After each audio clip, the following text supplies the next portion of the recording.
अक्सर एक सवाल मन में आता है, क्या एक अच्छा और सीधा साधा इंसान होना एक कमजोरी है? तो चलिए आज इसी सवाल का जवाब ढूंढते हैं और साथ ही कुछ ऐसे तरीके जानते हैं जिनसे धोखा खाने से बचा जा सके। ये कहावत तो हम सबने कभी ना कभी सुनी ही होगी, है ना? सीधे पेड़ पहले काटे जाते हैं। और ये कहावत ना ठीक उसी मुश्किल को बयां करती है जिसका सामना अक्सर अच्छे लोगों को करना पड़ता है। ऐसा लगने लगता है मानो उनकी अच्छाई ही उनकी सबसे बड़ी कमजोरी बन गई हो और यही उन्हें धोखे का एक आसान शिकार बना देती है।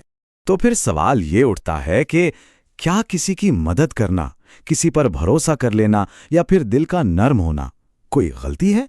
क्या अपनी भावनाओं को महसूस करना ही एक गुनाह बन गया है? चलिए इसी पूरी दुविधा को ना एक कहानी के जरिए समझते हैं। एक ऐसी कहानी जो हमें सीधे इस समस्या की जड़ तक ले जाएगी। जरा उस मंजर को महसूस करने की कोशिश कीजिए।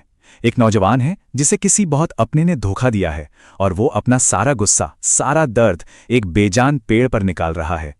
ये सिर्फ उसके हाथों का दर्द नहीं था, ये उसके टूटे हुए भरोसे का दर्द था जो बाहर छलक रहा था।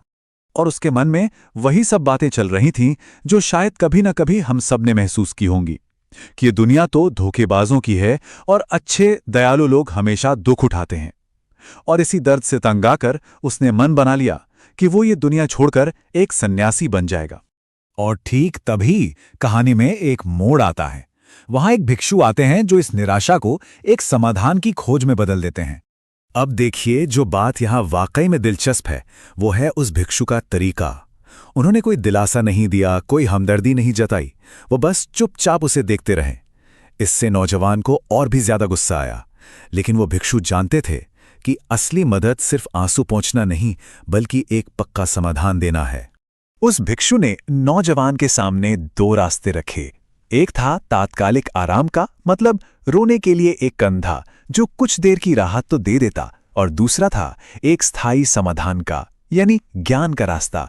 एक ऐसा रास्ता जो उसे इतना मजबूत बना दे कि भविष्य में कोई उसे रुला ही ना पाए। उन्होंने ज्ञान को हमदर्दी से ऊपर रखा, क्योंकि असली ताकत तो ज्ञान ही है। तो सवाल यह है कि आखिर उस भिक्षु ने उसे सिखाया क्या? चलिए अब एक एक करके उन नियमों को समझते हैं जो किसी की भी भावनात्मक सुरक्षा के लिए एक ढाल का काम कर सकते हैं। पहला नियम, एकदम साफ और सीधा। अपनी कमजोरी को छिपाइए। अपनी भावनात्मक कमजोरी को हर किसी के सामने जाहिर मत कीजिए। अच्छा, यहां कमजोरी का मतलब ये नहीं कि संवेदनशील होना बंद कर दें, वो तो एक खूबी है। कमजोरी का मतलब है अपने नर्म दिल का दिखावा करना, क्योंकि जब चालाक लोग ये देखते हैं तो वो इसे एक आसान टारगेट की तरह देखते हैं। वो दुख का झूठा नाटक करके फायदा उठा सकते हैं। इसीलिए भिक्षु ने कहा, अंदर से दयालु रहो लेकिन बाहर से थोड़े कठोर और समझदार बनो। दूसरा नियम एक ऐसी आम गलती के बारे में है जो हम में से कई लोग कर बैठते हैं, और वो है किसी पर बहुत जल्दी भरोसा कर लेना। देखिए, विश्वास अक्सर ना बहुत तेजी से बनता है और उतनी तेजी से टूट भी जाता है। हो सकता है पहले दिन किसी से मुलाकात हो, दूसरे दिन एक गहरा कनेक्शन महसूस हो और तीसरे ही दिन धोखा मिल जाए। इसीलिए भिक्षु का सुझाव था, समय दीजिए, समय को अपना काम करने दीजिए, क्योंकि समय ही किसी भी इंसान के असली चरित्र को, उसकी अच्छाई और बुराई दोनों को धीरे धीरे सामने लाता है। अब आता है तीसरा नियम, चापलूसों से सावधान रहिए। उन लोगों से बचिए जो तारीफ को एक हथियार की तरह इस्तेमाल करते हैं। देखिए, ये चापलूसी का जाल काम कैसे करता है। लोग पहले तारीफ करके दिल जीतते हैं और फिर फायदा उठाते हैं। अब इससे बचने का तरीका क्या है? सबसे पहले तो दिखावा करने से बचें। जब दिखावा ही नहीं होगा तो चापलूस आकर्षित ही नहीं होंगे, और अगर कोई झूठी तारीफ करता भी है तो उससे प्रभावित मत होइए। चौथा नियम मदद करने की कला पर है। देखिए, मदद करना एक बहुत अच्छी बात है, लेकिन ये हमेशा बुद्धिमानी के साथ की जानी चाहिए। इस नियम को एक प्रैक्टिकल सवाल की तरह देखिए। किसी की मदद करने से पहले, खासकर जब बात पैसों की हो, तो खुद से पूछिए, क्या ये इंसान भविष्य में इसे चुकाने की क्षमता रखता है? मतलब फैसला सिर्फ भावनाओं से नहीं बल्कि दिमाग से लेना है। और इस नियम का सबसे जरूरी सबक यह है कि उदारता ऐसी भी ना हो कि इंसान खुद ही मुश्किल में पड़ जाए। सिर्फ उतना ही दीजिए जिसे खोने का जोखिम उठाया जा सके। मतलब अगर वो चीज वापस ना भी मिले तो उससे कोई खास फर्क ना पड़े।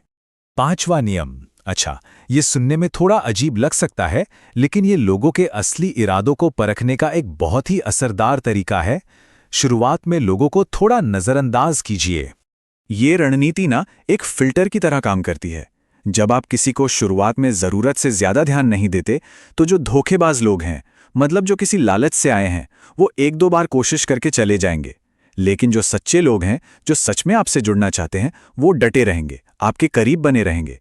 तो इस तरह लोग अपने आप फिल्टर हो जाते हैं। और अब आखिरी और शायद सबसे जरूरी नियम। ये सिर्फ एक नियम नहीं है, बल्कि एक आदत है। और वो आदत है हमेशा चौकस रहने की, हमेशा ऑब्जर्वेंट रहने की। ये आखिरी नियम एक स्टेप बाय स्टेप प्रोसेस है। किसी पर भरोसा करने से पहले पहला कदम, उन्हें ऑब्जर्व कीजिए। उनकी आंखों, उनके शब्दों और उनके व्यवहार में उनके इरादों को पढ़ने की कोशिश कीजिए। दूसरा, उनके रिश्तेदारों और परिवार से बात करके देखिए। तीसरा, उनकी प्रतिष्ठा के बारे में जांच कीजिए कि वो दूसरे लोगों के साथ कैसा व्यवहार करते हैं। और आखिर में, जब सारी जानकारी हो, तब कोई फैसला लीजिए, सिर्फ भावनाओं पर नहीं, बल्कि तथ्यों के आधार पर। तो इस पूरी कहानी और इन सभी नियमों का सार क्या है? इसका सार है दयालु बने, लेकिन बुद्धिमानी के साथ। तो अंत में ये एक सवाल है जिस पर सोचना जरूरी है। सबसे बड़ी ताकत क्या है, दयालुता या बुद्धिमत्ता? असल में लक्ष्य दयालु होना बंद करना नहीं है, बिल्कुल नहीं। लक्ष्य है अपनी दया को बुद्धिमानी के साथ जोड़ना। क्योंकि याद रखिए, जब दया और विवेक एक साथ चलते हैं तो कोई भी फायदा नहीं उठा सकता। और तब अच्छाई ही सबसे बड़ी ताकत बन जाती है।